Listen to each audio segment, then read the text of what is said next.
Bom, já expliquei para vocês que começou um ano. E a palavra desse ano, igreja, o propósito de Deus. Numa época em que a igreja está tão desacreditada. E numa época onde muitas pessoas dizem assim, eu sou igreja. Quero dizer algo para você. Você é edifício de Deus, morada de Deus. Amém, queridos? Mas nós somos igreja quando nós estamos juntos. Domingo eu expliquei que a palavra igreja significa eclésia, ou seja, assembleia. Amém, amados? Então, quando eu sou morada de Deus, o Isaac é morada de Deus, mas quando nós nos juntamos, nós somos corpo. Amém? Nós somos corpo. Abra sua Bíblia. No livro de Efésios. No capítulo 3, no verso 20 e 21. Só confere para mim, pastora. Acho que sim.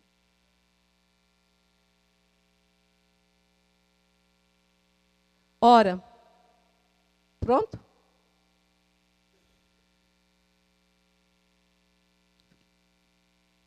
Põe o versículo 20 para mim, por favor, Diogo.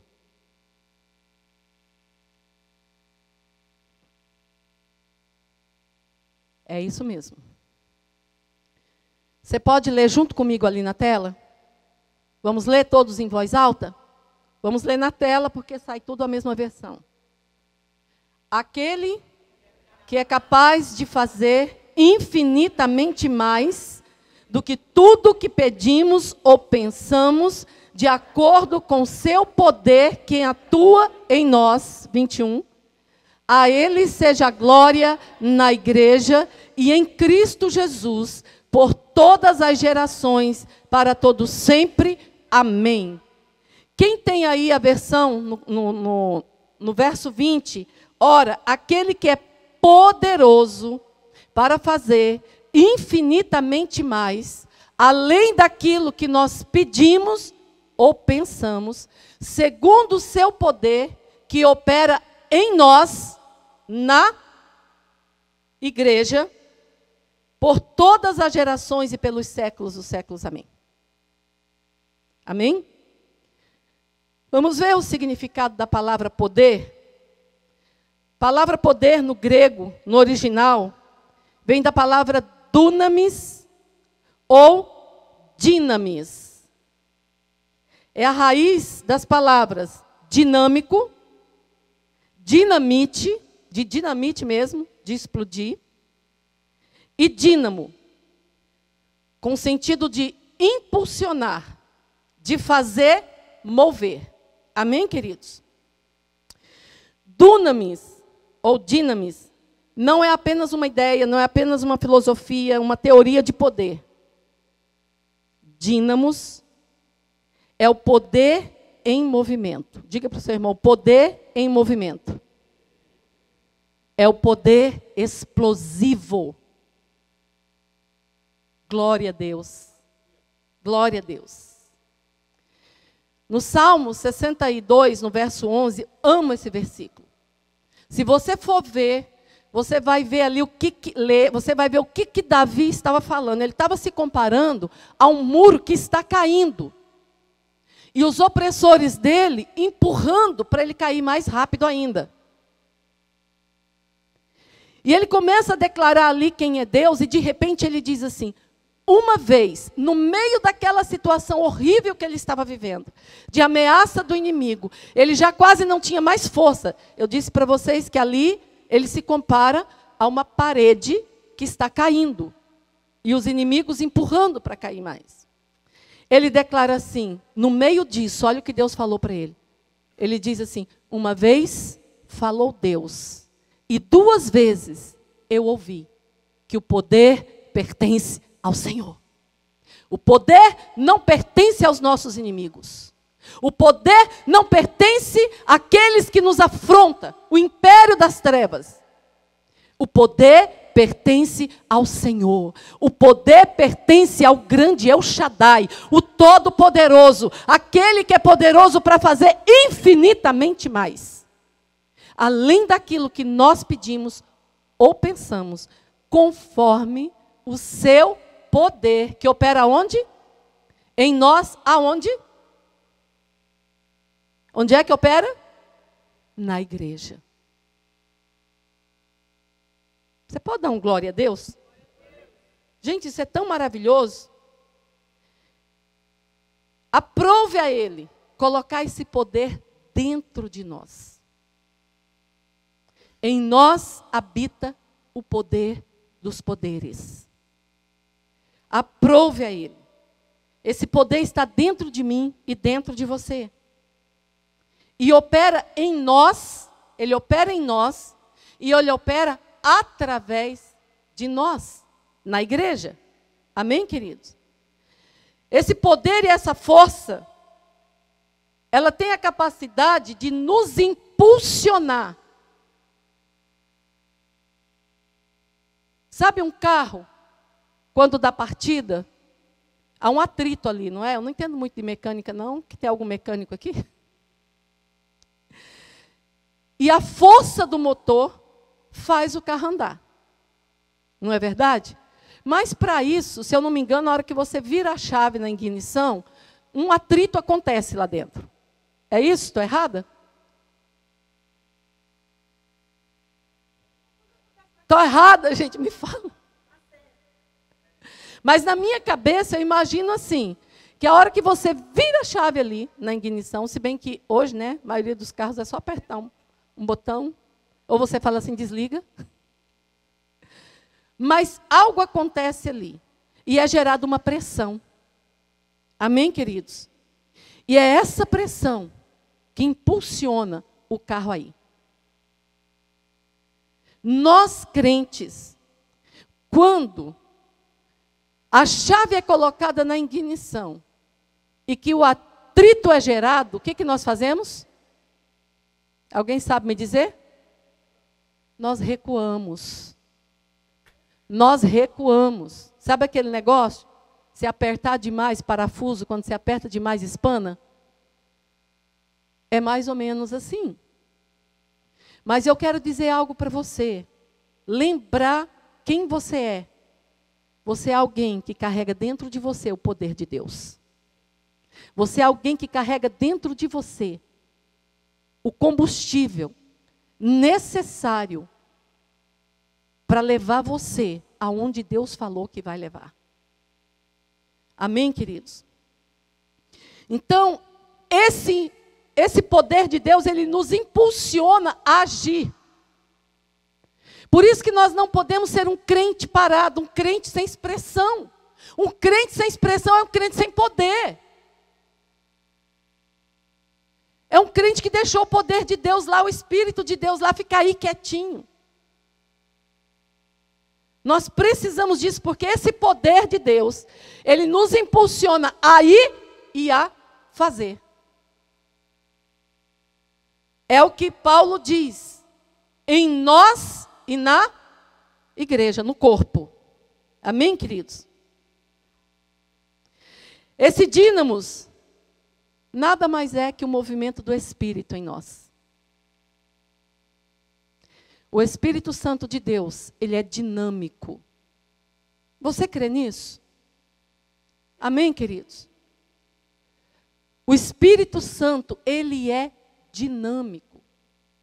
É ele a manifestação do poder de Deus dentro de nós.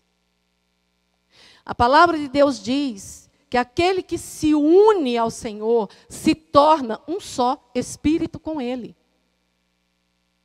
Então, a partir do momento que eu confessei Jesus como meu Senhor e Salvador, a partir do momento que eu nasci de novo, que eu passei por um novo nascimento, o Espírito de Deus, ele passa a habitar em mim. O meu espírito é religado automaticamente com o Espírito de Deus, e ele passa a habitar em mim. Ele passou a habitar em você. E hoje, você tem esse dínamos. Só que muitas vezes eu costumo dizer que se o elefante, ele conhecesse a força que ele tem, ele não ficava sendo domado naquele espaço tão pequenininho dentro de um circo. Não é verdade, amados? Porque se o elefante conhecesse a força que ele tem, ele derrubava o circo. Ele não se submetia aos seus domadores.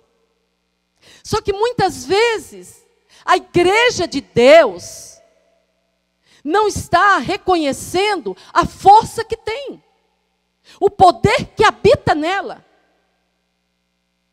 Eu vou dizer algo para você, aqui, nesse momento, quando nós estamos adorando a Deus, quando nós estamos orando, quando nós estamos ouvindo a palavra de Deus, lendo a palavra de Deus, não há demônio, não há espírito maligno que possa agir e atuar no nosso meio.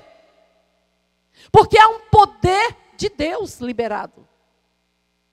Eu estou cheia do poder de Deus, o Maurício está cheio do poder de Deus, a pastora Cris está cheia do poder de Deus, o Moreno está cheio do poder de Deus, e assim vai indo.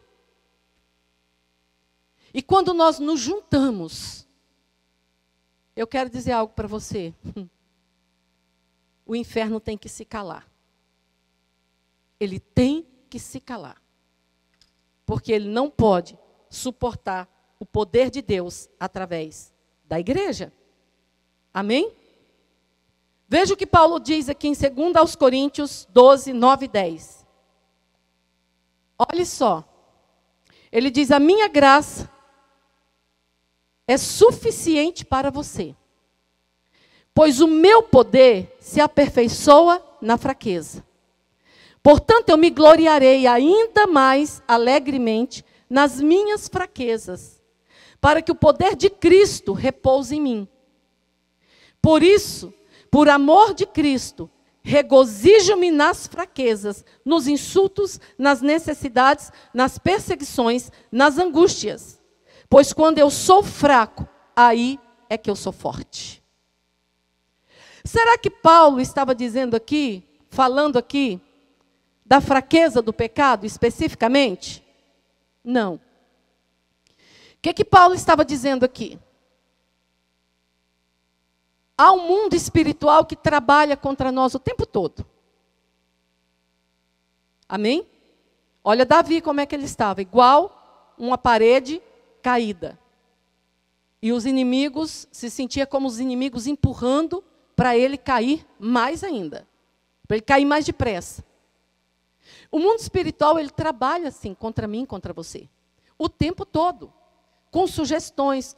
E aí o que acontece? Nesse trabalhar do mundo espiritual, há uma chave que Satanás usa, que é muito poderosa, que se chama desânimo. Quando nós passamos muitas vezes por algumas situações, a primeira coisa, nós desanimamos. Isso é uma chave nas mãos do diabo para nos paralisar.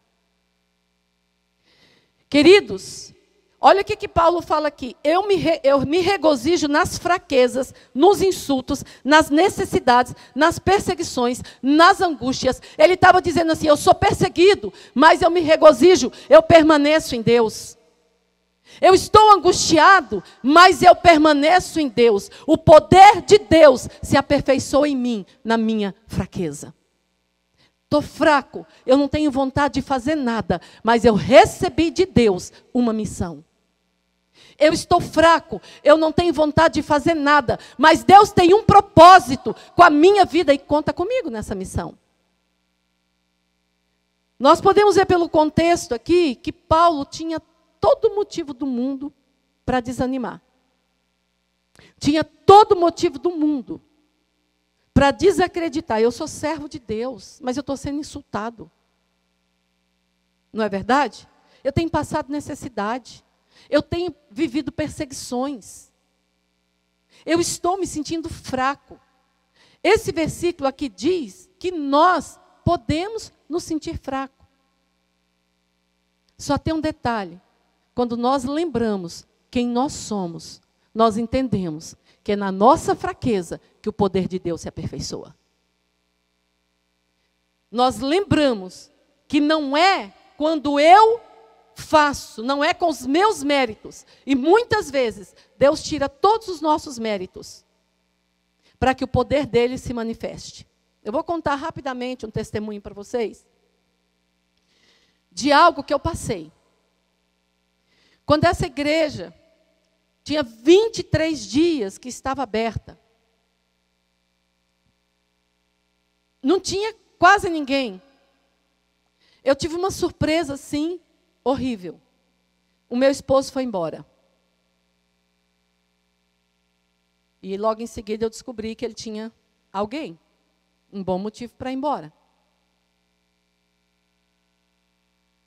Eu fiquei numa situação, eu vou dizer algo para vocês. Eu morava com um bispo, na casa dele. A cortina do meu quarto era um lençol. Fazia pouco tempo que eu estava aqui. Eu não tinha me estabilizado, me estabelecido. Eu não tinha carro. Eu andava com o carro dele emprestado. Eu não tinha dinheiro. Eu tinha 6 ovelhas dentro da igreja. E a Débora, e a família, né? A Débora com 6 anos, a Manu com 15, 16. Uma filha adolescente, uma filha pequena. A razão dizia assim para mim: esquece igreja. Não só a razão, mas muitas vezes pessoas que estavam em volta. Esquece. Eu olhava e eu falava assim: realmente eu tenho que trabalhar, eu tenho que sustentar minhas filhas. Eu preciso fazer isso. Quando eu começava, dava o passo para ir, Deus falava assim para mim: aquele que põe a mão no arado e olha para trás, a minha alma não tem prazer nela. Confia em mim. E foi onde eu fiz a escolha de confiar em Deus. Porém, um dia, orando, chorando no altar, eu disse para Deus: Senhor, eu não tenho como pregar. Se eu pregar hoje sobre família, a minha família está destroçada. O bispo, gente, era desviado. A minha família está destroçada. O que eu vou falar sobre família? Sobre finanças, eu não tenho nenhuma moeda furada. Eu comia pela bondade dos meus filhos, que me sustentavam. O que eu vou pregar? Então, tudo que eu pensava sobre alegria, eu não estou alegre. Minha alma está rasgada, eu estou angustiada. A voz de Deus veio audível no meu ouvido. Fala sobre mim. Foi para isso que você foi chamada. O meu poder, ele se aperfeiçoa na sua fraqueza. Eu estava vivendo um momento de fraqueza, de angústia. Um momento de choro. Eu quero dizer algo para vocês. Hoje eu posso testemunhar de um poder de Deus. Eu conheci um poder de Deus. Porque foi nessa época que eu dependia exclusivamente dele. Foi nessa época que eu não podia falar de mais nada a não ser dele. Por isso que dificilmente vocês vão me ver aqui falando de igreja, falando disso, Fala de mim, foi o que o Senhor falou. Há um propósito na sua vida. Você foi gerado com um propósito. O poder de Deus habita dentro de você por um propósito. E esse propósito é te fazer mais que vencedor, por meio daquele que te amou, por meio daquele que pagou um preço, por meio daquele que colocou o poder dele dentro de mim, dentro de você. Foi para isso que ele nos chamou. Foi por isso que ele nos resgatou do império das trevas e nos trouxe para o reino da sua maravilhosa luz.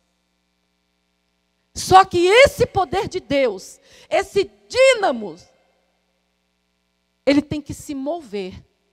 Amém, queridos? Senão nós anulamos. Senão nós ficamos igual aquele carro que acabou a gasolina. O dono não colocou e encostou ele lá no fundo do quintal. Ele continua sendo um carro, continua. Mas para que ele presta? Para as crianças brincar dentro. Não é?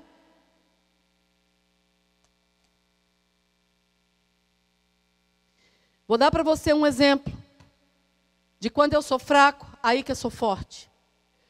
No livro de Juízes, nós vemos a história de Sansão. Quem aqui conhece a história de Sansão? Todos nós conhecemos a história de Sansão. Sansão, todas as vezes que ele dispunha o coração dele a se encaixar no propósito de Deus, ele recebia uma força sobrenatural. Um poder sobrenatural. Quem já leu a história sabe disso. Havia um propósito. Quando o anjo falou a Manoá e falou quem o menino ia ser, ele ia ser alguém que ia derrotar os filisteus e que ia livrar o povo.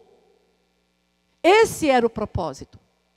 Mas Sansão, vez ou outra, ele dava uma escapadinha do propósito. Só que Deus é bom e Ele é misericordioso. Amém, queridos? Ele é misericordioso. Quando Sansão se encaixava dentro daquilo que Deus queria, aquela força explodia em Sansão. Algo sobrenatural. E aí ele matava 1000 com uma queixada de jumento, ele fazia e acontecia. E às vezes nós olhamos, achamos linda a história, mas é tão mirabolante que não pode acontecer conosco, não é verdade? Nós achamos que só acontecia lá naquela época. Não, queridos. Ele é o Deus que era, que é e que há de vir. O poder dele não diminuiu. Não diminuiu. Eu vou ler para vocês. Sansão estava cego, com os olhos furados,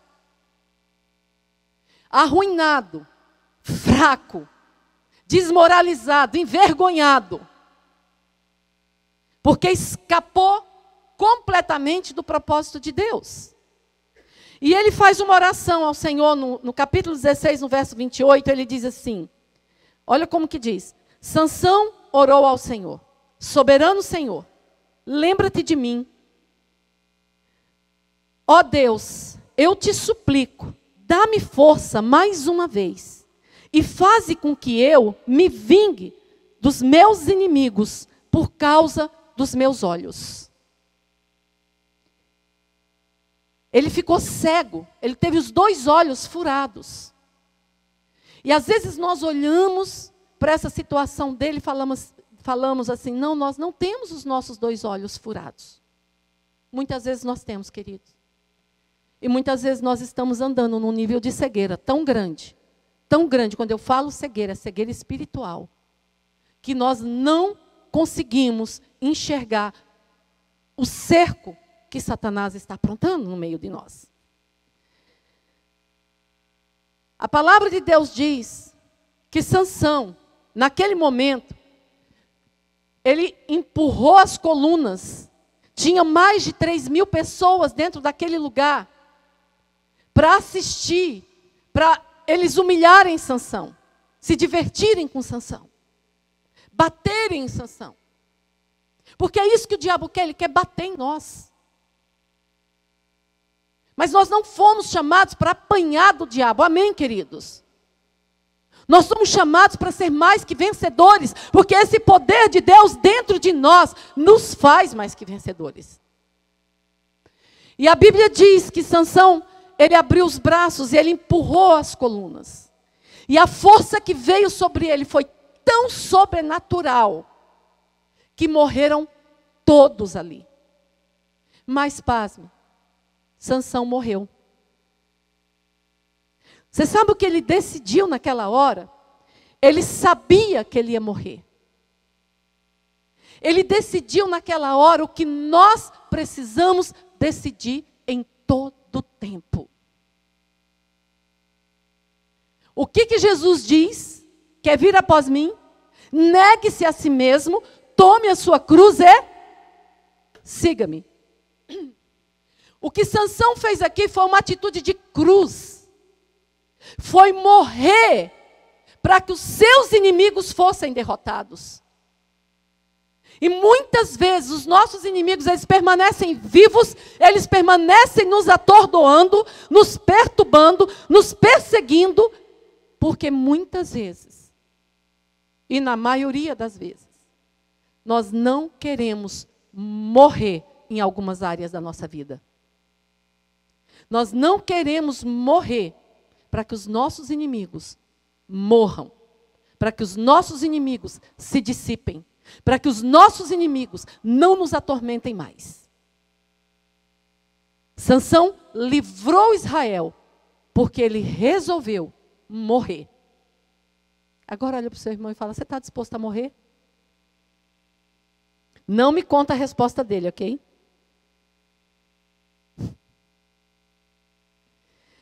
A vida de Sansão tinha um propósito. Assim como a nossa vida, a minha vida e a sua, tem um propósito.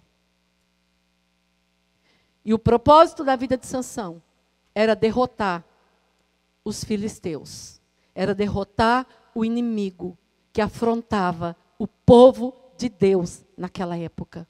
Ou seja, era ser um agente de Deus para trazer livramento para a igreja do Senhor. Era ser um agente de Deus para trazer vitória para a igreja do Senhor. Nós precisamos olhar para nós. Quando nós olharmos para nós e nós entendermos qual é o propósito de Deus para a nossa vida, você sabe o que vai acontecer? Vai acontecer que dentro da igreja, olha que glória, gente, não vai ter mais ninguém falando de ninguém. Ninguém apontando o dedo para ninguém. Ninguém reparando defeito de ninguém. Porque vai estar tão ocupado em cumprir o propósito de Deus, o chamado de Deus. Vai estar tão ocupado em manifestar o poder de Deus na terra, que não vai sobrar tempo para olhar para outro. Amém?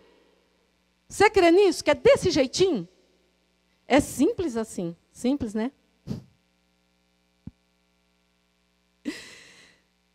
Como esse poder opera na igreja? Vamos ver o que a Bíblia diz, Romanos 1,16.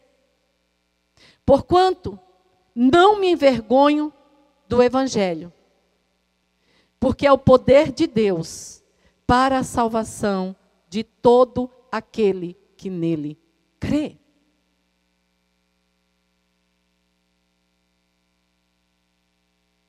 A melhor forma de eu manifestar o poder de Deus é tendo a palavra de Deus na minha boca.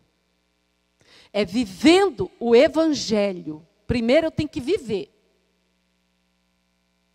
É procurando viver o Evangelho.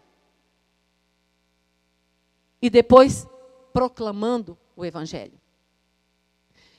Eu vivo o Evangelho, que é um poder de Deus revelado na minha vida. Olha só, queridos, parece que é muito complicado, não é verdade? Outro dia eu estava assim conversando com uma pessoa, e lá atrás eu estava escutando a outra pessoa, pelo telefone. Gente, mas xingar cada palavrão. Cada palavrão. Casa de crente, tá? Eu falei assim para a pessoa: escuta, de onde vem esses palavrões aí que eu estou ouvindo? Não, a senhora não está ouvindo nada não. Falei, não, eu estou ouvindo. Eu só não posso repetir para você o que eu estou ouvindo, mas o negócio está feio. Aí ela virou para mim, né, para o adolescente, e falou assim: ô fulano, você está xingando? O menino estava xingando o videogame, o jogo, jogando. E descendo palavrão no mundo. Misericórdia mesmo. Casa de crente. Filho de pastor.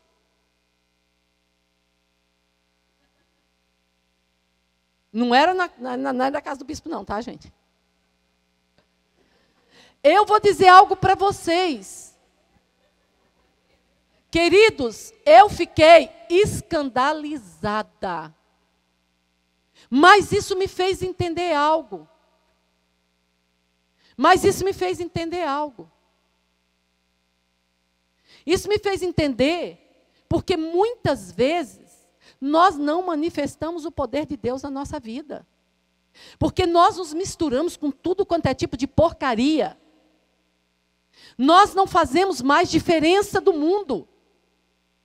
Na nossa casa eu só quero ver um filho meu, pode ser barbado, dono da vida dele, falar um palavrão perto de mim que ele fica sem os dentes. Ó, tem um pai aplaudindo aí.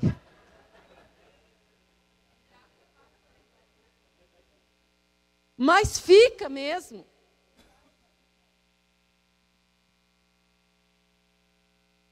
Entende, queridos? Então, muitas vezes, hoje, o poder não se manifesta em nós, através de nós, porque nós somos permissivos. Se aquele adolescente estava falando tudo aquilo e a mãe não estava nem se percebendo, é porque ela está acostumada a viver aquilo e para ela não faz diferença. As nossas casas têm que ser santas. As nossas vidas devem ser santas. Nós precisamos entender que nós somos um povo diferente. Um povo separado. A palavra santo significa separado para Deus. E uma vez que eu fui separada para Deus, uma vez que eu saí do império das trevas, eu fui transportada para o reino da maravilhosa luz. A minha linguagem é diferente. Você mora aqui, você foi transportado do Brasil para cá. Fala em português com um americano nato para ver se ele vai entender? Não. Você vai ter que falar a língua do país. A sua cultura hoje é a cultura do país que você vive. Mas nós queremos todos os benefícios do reino, não é verdade? Porém, é muito difícil. Muito difícil. E aí, quando eu tenho vontade de falar algo que não vai glorificar o meu Deus, que não vai manifestar, ou falar, ou fazer algo, porque você vai continuar tendo vontade do mesmo jeito. Isso aqui, ó, carne, ela continua a mesma. Quem vai dominar ela é o poder de Deus dentro de você. É o Espírito de Deus dentro de você. Então, queridos, quando eu tenho vontade, eu tenho que lembrar a mim mesma quem eu sou. E se eu ainda vivo no império das trevas, ou se eu fui transportado para o reino da maravilhosa luz de Deus. Hoje é um holofote do mundo espiritual em cima de nós. Tanto do mundo espiritual do mal, como do bem. Então, Paulo diz aqui, ó, porquanto eu não me envergonho do evangelho, porque ele é poder de Deus. Ele é poder de Deus na minha vida e na sua vida, para vencer as tentações, para vencer o medo, para vencer o pecado, para vencer as angústias, para vencer o desânimo, para vencer a fraqueza. Ele é poder de Deus. Ele é o poder de Deus. Amém, queridos? Revelado em nós e através de nós. Então, quando eu vivo o evangelho, e quando eu expresso Cristo, eu estou manifestando o poder de Deus. Deus está manifestando o seu poder através de mim. E na igreja. Atos 1:8. Mas recebereis poder ao descer sobre vós o Espírito Santo. E sereis minhas testemunhas. Tanto em Jerusalém, como em toda a Judéia e Samaria e até os confins da terra. Há um propósito? Você consegue entender que há um propósito desse poder habitar em nós? Qual é o propósito? Ser testemunha de um Deus grande, de um Deus vivo, de um Deus todo-poderoso, de um Deus que é poderoso para fazer infinitamente mais, além daquilo que nós pedimos ou pensamos, segundo o seu poder, que em nós opera.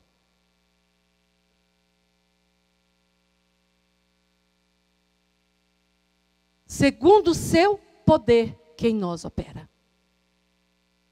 Deus quer manifestar o poder dele através da sua vida. Deus quer manifestar o poder dele através da minha vida. Quantos aqui querem viver essa manifestação do poder de Deus?